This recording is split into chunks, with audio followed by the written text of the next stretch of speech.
말씀은 신약성경 히브리서 12장 1절로부터 3절까지 말씀 제가 대표로 봉독하겠습니다. 히브리서 12장 1절로부터 3절까지 말씀입니다. 이러므로 우리에게 구름같이 둘러싼 허다한 증인들이 있으니 모든 무거운 것과 얽매이기 쉬운 죄를 벗어버리고 인내로서 우리 앞에 당한 경주를 하며 믿음의 주요 또 온전하게 하시는 이인 예수를 바라보자. 그는 그 앞에 있는 기쁨을 위하여 십자가를 참으사 부끄러움을 개의치 아니하시더니 하나님 보좌 우편에 앉으셨느니라. 너희가 피곤하여 낙심하지 않기 위하여 죄인들이 이같이 자기에게 거역한 일을 참으신 이를 생각하라. 아멘.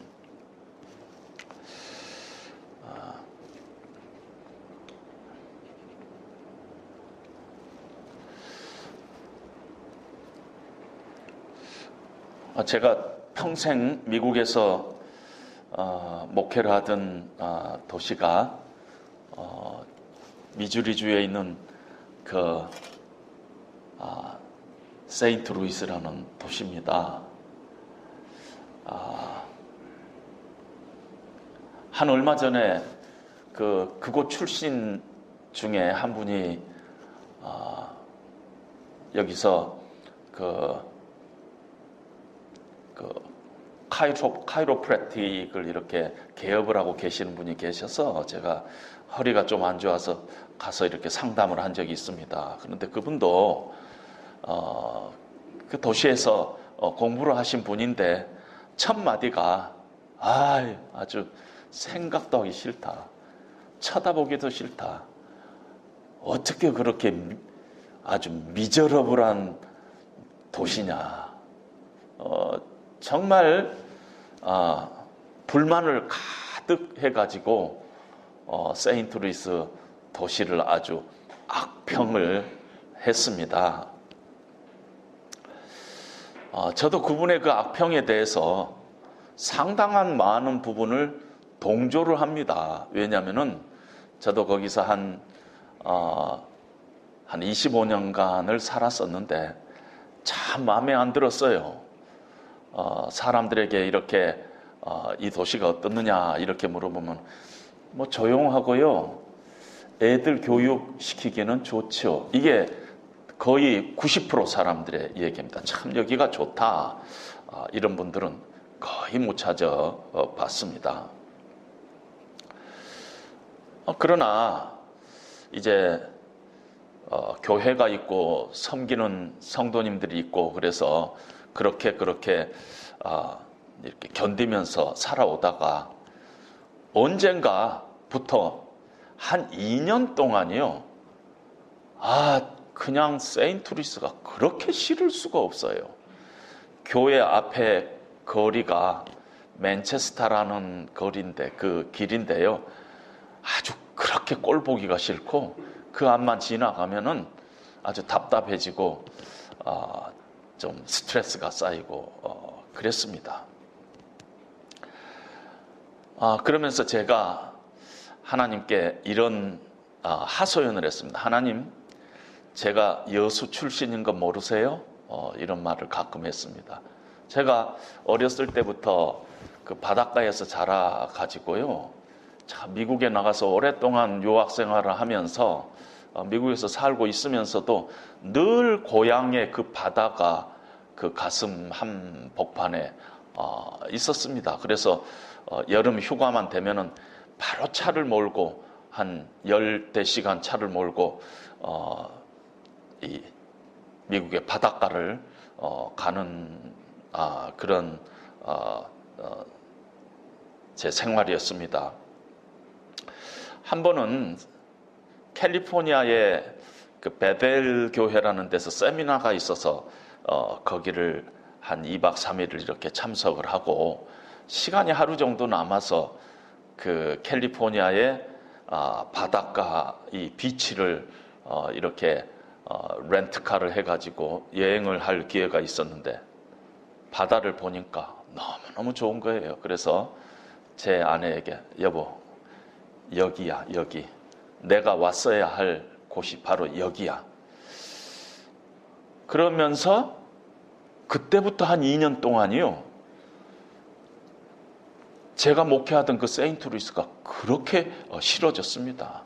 매일 마음속에 바다도 없고 산도 없고 한국 음식점, 변변한 한국 음식점 하나도 없고, 그렇게 한 2년 동안 참 싫어한 그런 시간이 있었어요. 돌이켜보니까.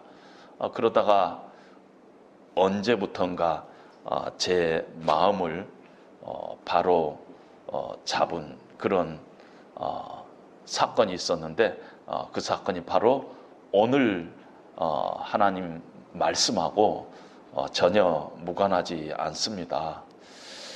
목회를 하면서 참 그 나이 드신 분들이 저희 교회에도 한 몇십 명이 계셨는데, 그분들이 1년에 한 번씩 이렇게 여행을 떠납니다. 가까운데 여행을 떠나기도 하고 하루길 여행을 떠나기도 하고 하는데, 늘 에노케 분들이라고 그러는데, 이 나이 많으신 분들은 꼭 그날은 담임 목사님이 동행해 주기를 원합니다. 절대 다른 분 안 가고. 그래서 늘 교회 밴을 제가 몰고 우리 어르신 분을 모시고 구경을 다녔습니다. 한 몇 년 다니니까 갈 데가 없는 거예요. 뭐 어디 갈 데가 없어요. 그래서 이제 제가 물어봤어요. 어디를 가시면 좋겠습니까? 어디? 그럼 거기 작년에 갔잖아요. 재작년에 갔잖아요. 하도 갈 데가 없어서, 여러분 와호장룡이라고 아시죠? 그 중국 영화도 한번 보러 갔었고요. 머미2라는 영화도 보러 갔고, 노인분들이 영어도 잘 못 알아들으니까 여하튼 싸우고 때리고 하는 그런 영화라도 봐야죠. 그러면서 제 마음속에 참 미안한 생각도 들고 쓸쓸한 그런 생각이 들었어요. 매번 어르신들 모시고 어디 갈 데가 없어가지고, 한 번은 제가 어디를 또 금년도에 갈까요? 그랬더니 목사님 나이아가라 폴 가요. 거기서 나이아가라 폴까지는 20시간 넘어 드라이브 해야 될까도, 한 20시간 가까이 드라이브 해야 될까 모르겠어요. 노인분들 데리고 20시간 드라이브 하는 것은 큰일 날 일입니다. 그래서 거기 안 됩니다. 거기 가다가 중간에 누가 한 사람이라도 아프면 어떻게 합니까? 그럼 저한테요, 목사님 저는 나이아가라 폴 구경하다가 죽어도 상관없습니다. 이런 분들도 있어요. 그럼 저는 어떻게 됩니까? 그래서 늘 멀리 가고 싶다 하는 분들을 그 말씀을 못 들어드리고 제가 가깝게 이렇게 컨트롤할 수 있는 그런 지역으로 간 것들이 늘 미안하기도 하고 씁쓸한 그런 경험이었습니다. 그리고 제 마음속에 늘 I hate Saint Louis 이런 말이 제 가슴 깊은 곳에 있었습니다. 그런데 언젠가 오늘 이 말씀을 가지고 제가 묵상하면서 다시 새롭게 깨달으면서 제 마음을 정돈하게 됐습니다. 신앙생활이 우리가 경주하는 삶이다 이렇게 표현들을 하는데, 도대체 무슨 경주인가? 신앙생활이 경주하는 삶이라면은 신앙생활은 100m인가? 400m인가? 마라톤인가? 아니면은 뭐냐? 그 다음에 경주에는 늘 경쟁의 상대가 있는데 누가 나와 경쟁의 상대인가? 이런 것들을 생각하면서 하나님을 말씀을 묵상하는 가운데, 신앙생활이라는 것은 경주하는 삶이다 우리가 이렇게 표현을 하지만은 이 세상의 경주와 아주 다른 어떤 원리가 이 안에 있다, 다른 면이 있다 하는 생각을 하게 됐습니다. 신앙생활이라는 것은 사람들마다 다 코스가 다르구나, 코스가 다르다 하는 생각을 해서 각자 뛰는 거구나. 어떤 사람은 길이 아주 쉽고 평탄한 길을 가는 사람도 있고, 어떤 사람은 아주 어렵고 힘들고 숨가쁜 그런 그 코스가, 난 코스가 있는 사람도 있구나. 목사님들의 목회도 마찬가지입니다. 어떤 분들은 매일 새벽 기도하고 신방하고 설교 준비하는데 뼈를 깎는 그런 고통을 하는데도 평생 20명, 30명 그 교회와 이렇게 씨름을 하는 주변에 제 아는 목사님들이 너무 많이 있습니다. 미국에서 우수한 신학대학에서 공부하고 정말 이 졸업하기 어렵다는 또 신학대학을 가서 공부를 하고 한국에 귀국한 제 친구 목사님이 계십니다. 묘하게 한국에서는요, 미국에서 그렇게 이 좋은 신학교에서 공부를 했던 것을 한국의 신학교에서 인정을 안 합니다. 미국에서 목사 안수까지 다 받았는데 한국에서 다시 강도사 시험을 치고, 그러기 위해서는 다시 신학대학을 2년간인가 다녀야 됩니다. 그래가지고 한국의 목사가 된 거예요. 그리고 나서 어느 큰 교회 부목사님으로 섬기다가 지금은 대구에서 이렇게 목회를 하는데 한 4, 5년 됐나요? 목회를 하는데.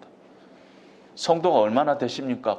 4명인가 그랬대요. 목사님, 사모님, 학생들 2명, 그걸 벌써 한 4년 이렇게 하고 계십니다. 그렇게 어렵게 목회하는 분도 계셔요. 우리 장로님도 아시는, 우리가 유학생활 할 때 그 목사님이 계셨어요. 우리 목사님, 우리 교회 저희들이 평신도 할 때 그분을 우연히 어느 목회자들 세미나에서 그분을 만났어요. 옛날 목사님을 만나서, 아이고 목사님 반갑습니다. 이렇게 이런 데서 뵙게 돼서 반갑습니다. 인사를 하고, 목사님 어디서 목회를 하십니까? 샌프란시스코에서 한다는 것입니다. 샌프란시스코예요. 그랬더니 갑자기 얼굴이 울그락불그락해지면서, 샌프란시스코예요.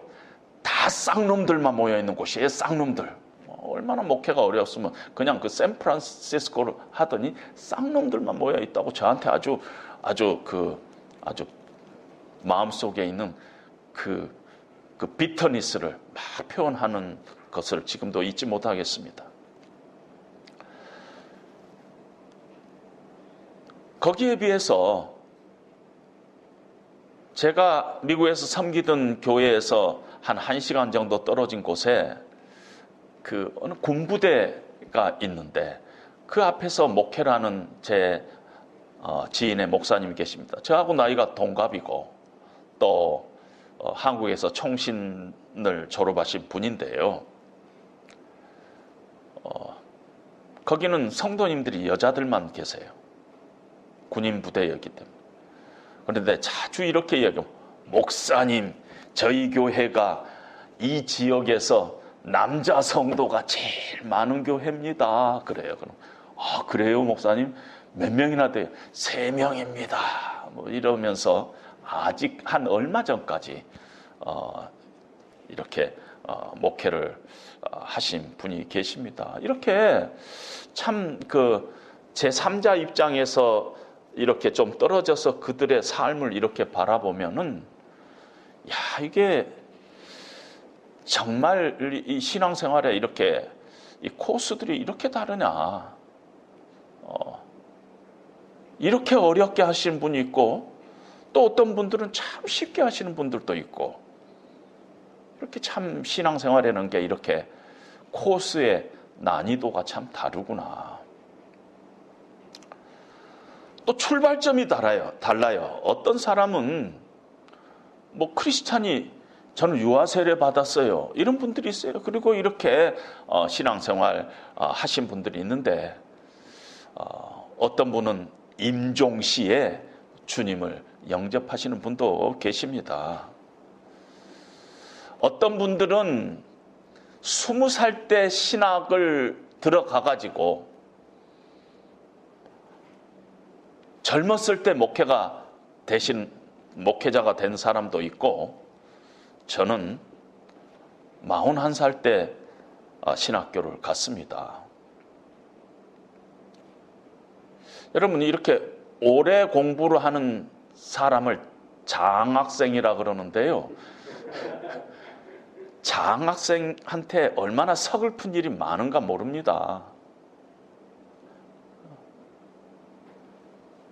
목사님들 이렇게 만나면은요, 이렇게 어느 큰 어떤 회의 같은 데서 만나면은 어쩌다가 저 어느 교회에서 무슨 전도사입니다 그러면은 나이와 상관없이 반말 나옵니다. 나이와 상관없이 반말 나와요. 제가 신학교를 갓 졸업하고요, 미국에서 한 크기로 5번째 안에 드는 큰 교회에 영 커플들 수양회 초청을 받게 됐어요. 그 교회 부목사님이 저하고 신학교 동기이기도 하지만은 그 교회 담임 목사님이 제가 섬기던 교회 전임 목사였어요. 그래서 이렇게 좀 아는, 얼굴은 뵙지 못했지만은 얘기는 많이 들은 분이었어요.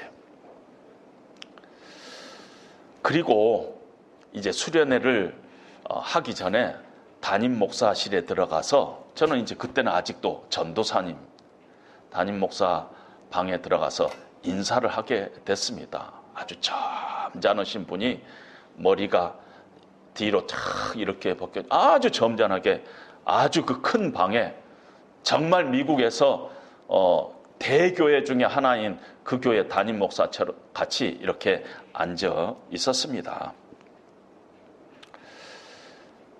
나이도 지긋하게 들었습니다. 20년 목회하고 그 교회로 청빙을 받으신 분이에요. 그런데 이 얘기를 하다 보니까 저보다 2살 많았어요.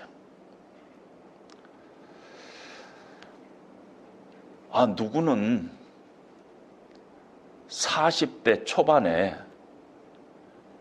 미국에서 5손가락 안에 드는 큰 교회 담임 목사고, 누구는 이제 신학교를 갓 졸업한 전도사고, 인간적으로 보면 대단히 신경질 나는 일이에요.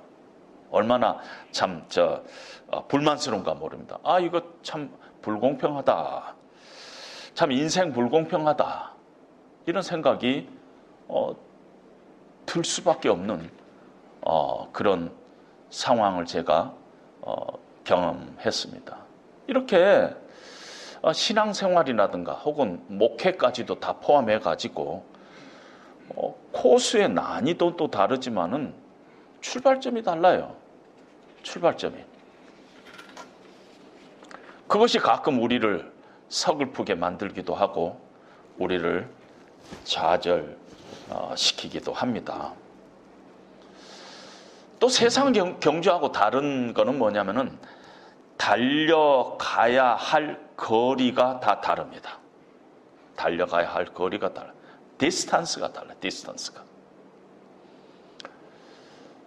신학교 동창 중에 김흥규 선교사님이라는 분이 계셨어요. 제가 섬기는 교회에 성가대 지휘도 하시고 전도사 생활을 하시다가 이렇게 졸업을 하시고 우즈벡이라는 나라의 선교사로 지원을 했습니다. 그래서 그곳 가서 사역을 한 젊은 목사셨는데 거기 가서 1년 만에 장암 말기로 판명돼서 다시 미국으로 철수해서 수술을 받고 돌아가셨습니다.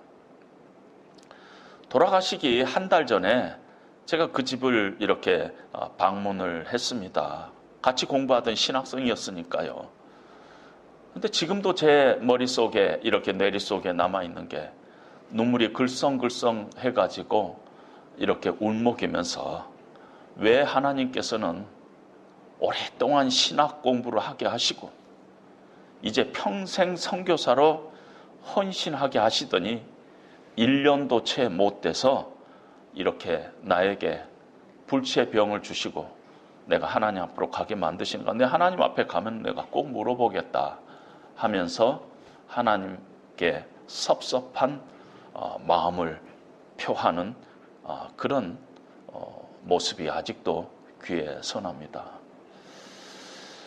어떤 분은 몇십 년 동안 목회를 하고 명예롭게 은퇴를 하고 또 그 후에도 또 많이 목회를 하시는 분들이 주변에 있습니다. 그런 데에 비해서 어떤 분은 그냥 단 1년도 채 못 돼서 하나님께서 불러 가시는 것을 우리는 주변에서 많이 경험하게 됩니다. 우리가 달려야 할 경주의 코스도 다르고 출발점도 다르고 뛰어가야 할 거리도 달라서 그것 때문에 우리는 자주자주 원망도 하고 불평도 하고 좌절도 하고 그런 때가 있었고 그중에 저도 예외가 아니었습니다. 그런데 제가 이 말씀을 묵상하면서 이렇게 엄폐하게 보이는 이 신앙의 경주가 우리 앞에 당한 경주다 이렇게 표현을 하고 있었어요. 영어 성경으로 보니까 marked by God for me. 하나님께서 이렇게 딱 해놓은 경기라는 거예요. 또 어떤 번역에는 prescribed, 우리 약 처방하잖아요. prescribed by God for us. 우리를 위해서 하나님께서 처방해 놓은 경주. 그걸 우리말로 번역은 우리 앞에 당한 경주. 이렇게 표현을 했습니다. 우리는 하나님은 나보다 먼저 가셔서 준비하시고 나보다 더 나의 최선을 아시는 야훼 하나님인 것을 우리가 고백하잖아요. 그렇다면은 나에게 지금 이 처방해 주신 이 경주가 나는 지금 불평스럽고 나는 원망스럽고 짜증나는 것이만은 하나님의 관점에서 볼 때는 이것이 나에게 최선이다 하는 것입니다. 이것이 최선이고 가장 좋은 길이라고 생각해서 하나님께서 처방해 주신 거라는 것입니다.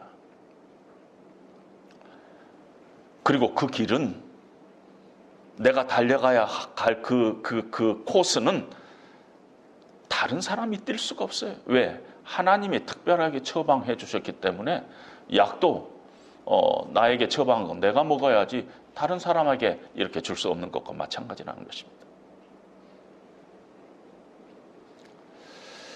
왜 하나님께서 나를 좀 더 젊었을 때 신학교를 가게 해가지고 좀 더 큰 교회 목회를 하게 하시지 않았는가? 그건 내 소관이 아니라는 것이에요. 그건 하나님의 소관이라는 거예요.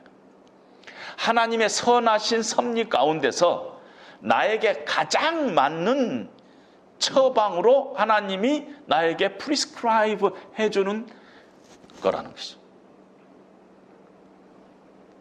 따라서 우리의 신앙생활은 절대 다른 사람과 비교할 수 없다는 것이죠. 비교할 수 없다는 것이죠. 부활하신 예수님께서 베드로에게 나타나셔가지고 네가 나를 사랑하느냐? 네가 나를 사랑하느냐? 네가 나를 사랑하느냐? 세 번 이렇게 질문을 하십니다. 그리고 나서 우리 성경에 보면은 네가 젊어서는 스스로 띠띠고 원하는 것으로 다녔거니와 늙어서는 남이 내게 띠띠우고 원치 아니하는 곳으로 데려가리라. 이렇게 얘기를 합니다. 그때 베드로가 하나님 주여 요한은 어떻게 되겠습니까? 하고 질문해요. 요한은 그 순간에 요한은 어떻게 되겠습니까?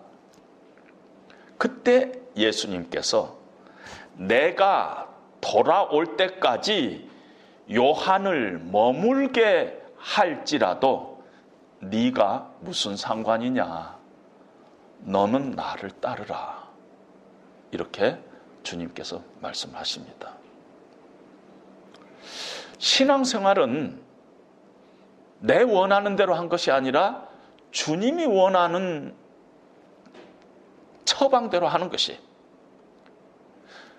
그러니까 사실은 경쟁자가 없어요. 신앙생활은 적도 없고 경쟁자도 없는 경주예요. 경주긴 해도. 인내로서 신실하게 달려가야 할 어쩌면 굉장히 개인적인 경주가 신앙의 경주라는 것입니다. 매일 하나님 앞에서 달려가는 다분히 개인적인 경주예요. 물론 우리가 함께 신앙생활 하지 말라는 뜻이 아니에요. 함께 신앙생활을 하지만은 그 가운데서도 신앙생활의 본질은 내가 하나님 앞에서 달려가야 하는 정말 인내로서 신실하게 달려가야 할 경주라는 것입니다. 옆 사람 쳐다볼 것도 없고 옆 교회 쳐다볼 것도 없고 비교할 것도 없고 그냥 경쟁하는 게 아니라는 게 경주지만은 예수님만 바라보면서 달려가야 한 어쩌면은 외로운 경주가 신앙의 경주라는 것이. 외로운 경주가. 그것이 신앙의 경주의 아주 원리적인 면이다 하는 것을 제가 깨닫게 됐습니다. 세상의 경주처럼요, 뭐 하프타임이 있는 것도 아니고 뭐 브레이크가 있는 게 아니에요. 어떤 면에서 신앙의 경주라는 것은 쉬지 않고 계속 마지막 골 라인까지 뛰어가야 하는 그런 경주예요. 그래서 인내로서 이 경주를 경주하라고 오늘 말씀을 통해서 말씀하고 있습니다. 물론 인간적으로는 외롭기도 하고 또 피곤하기도 하고 낙심된 일도 있고 주저앉고 싶을 때도 있고 때려치고 싶을 때도 있고 또 억울할 때도 있고 억울할 때도 있지 않겠어요?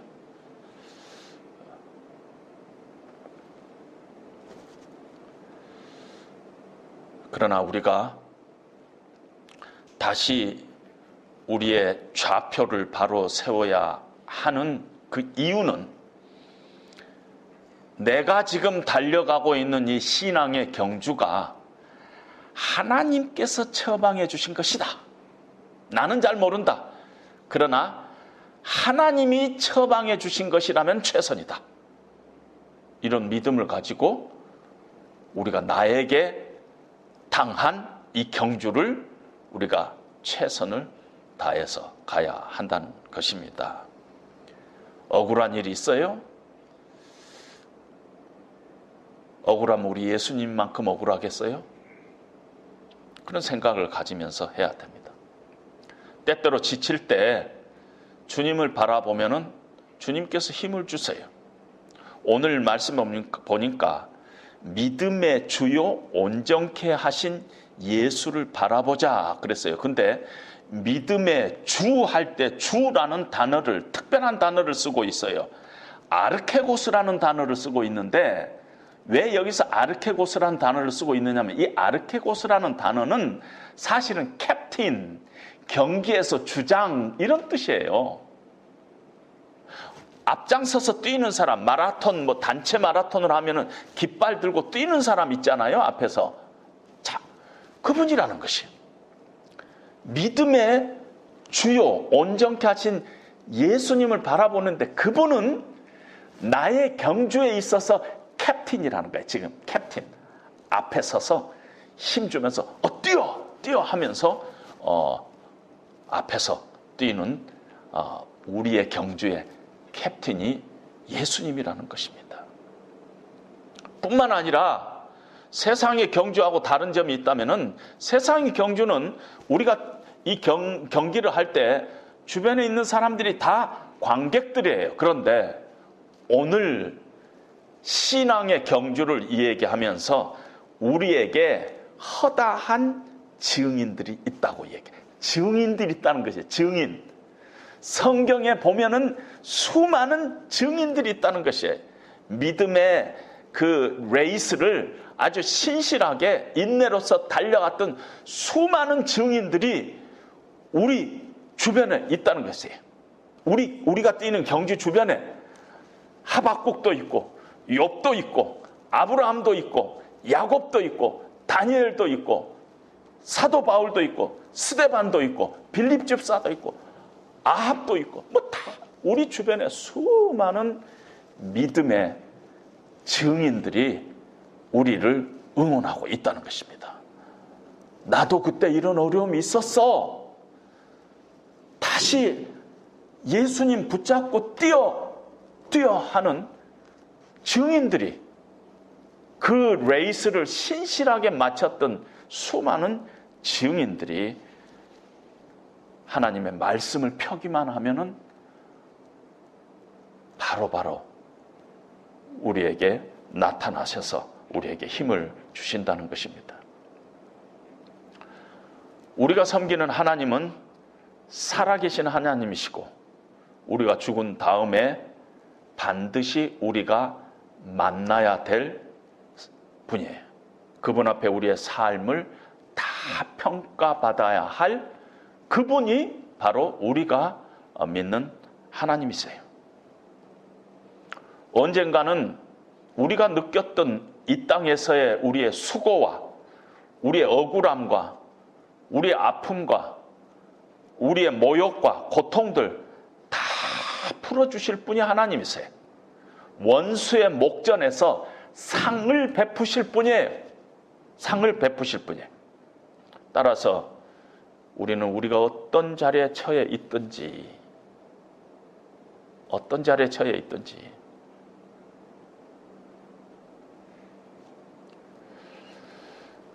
인내하고 하나님 앞에 마지막까지 신실한 레이스를 달려가야 할 것입니다.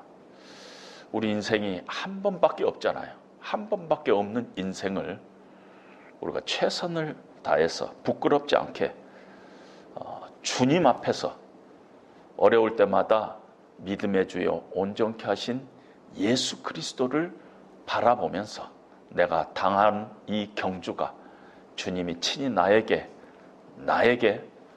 처방해 주신 경주다 하는 것을 늘 가슴속에 안고 우리의 경주를 뛰어간다면은 잠시의 섭섭함과 억울함과 또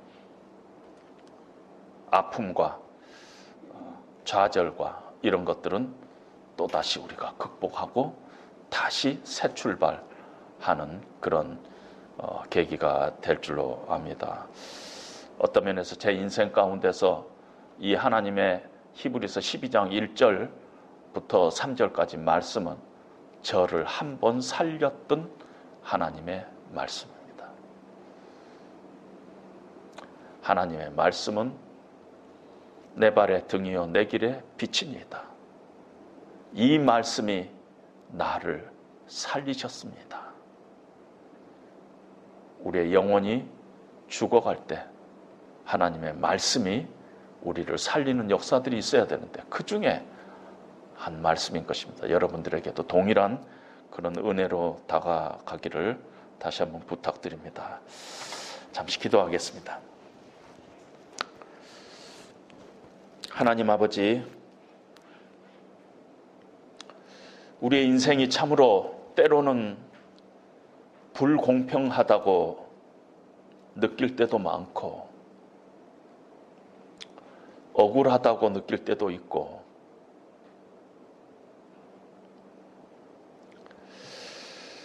그것 때문에 아파하고 갈등할 때가 있는 것을 주님 앞에 솔직히 우리가 고백합니다. 때로는 남과 비교해 봤을 때 내 인생이 이렇게 풀리지 않은 것에 대한 막연하지만은 하나님 앞에 참 불평이 우리 가운데 있습니다. 하나님, 우리가 한치 앞을 내다보는 우리의 인생을 살아가고 있는데 내 인생의 경주, 특별히 내 신앙생활의 이 경주가 하나님께서 나보다 나의 최선을 아신 하나님께서 친히 나를 위해서 처방해 주신 그 경주인 것을 우리가 다시 한번 깨닫고 포기하지 말고 억울해하지 말고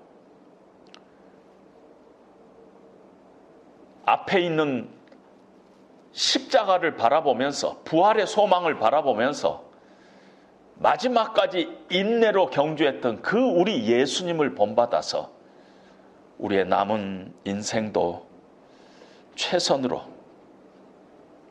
주님 앞에서 사는 저희들이 되게 주께서 도와주시기를 원합니다. 하나님, 특별히 온 세상이 참 몸살을 앓고 있는 이 시대 속에 저희들이 던져져 있습니다.